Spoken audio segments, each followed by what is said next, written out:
বন্দে পুরুষোত্তমম। আজকের ইষ্ট প্রসঙ্গে একটি গুরুত্বপূর্ণ বিষয় আমরা জেনে নেব।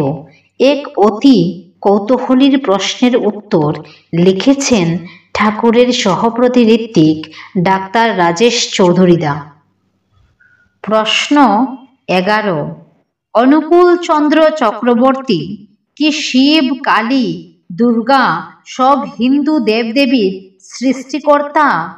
উত্তর, এই কথা যিনি বলেছেন তাকেই জিজ্ঞেস করো ভাই। শ্রী শ্রী ঠাকুর এই ধরনের কোনো কথা কখনো বলেননি, আমরাও বলি না।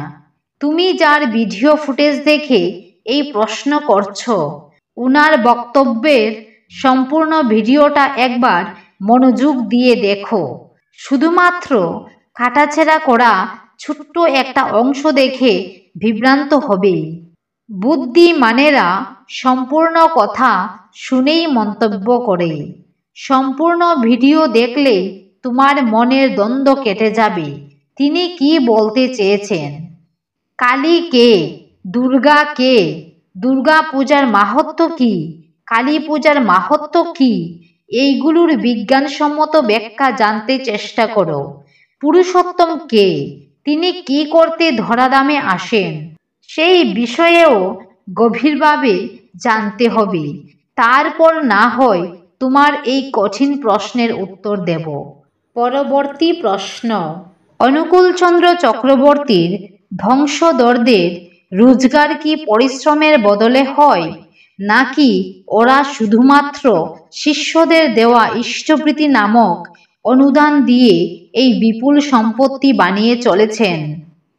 উত্তর, পরিশ্রম বলতে কি বোঝো? প্রকৃত পরিশ্রম তো দিন মজুরেরা করে, রিক্সাওয়ালা করে। তাহলে তারাই তো কোটিপতি হওয়ার কথা।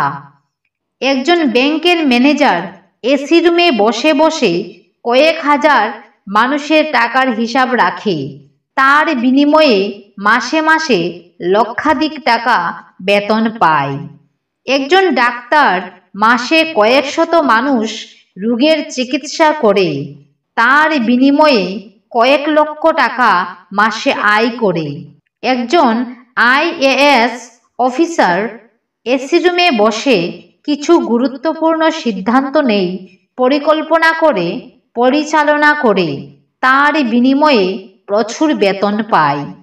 এই বেতনের টাকা আমার তোমার পকেট থেকেই সরকার দিচ্ছে।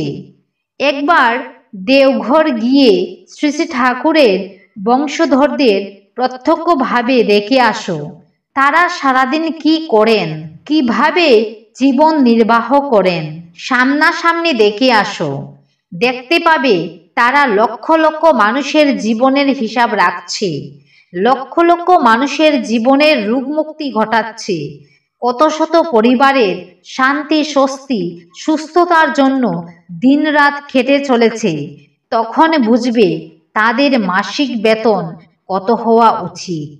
কোটি কোটি মানুষ যারা রোজ ইষ্টবৃত্তি করছে, প্রতি 30 দিন হলেই তা দেওঘরে পাঠাচ্ছে, তাদের সকলেই নিশ্চয় তোমার চেয়ে বোকা নয়। তাদের কাছে গিয়ে জিজ্ঞেস করো, জানতে পারবে তারা কি কারণে তা করছে। জয় গুরু।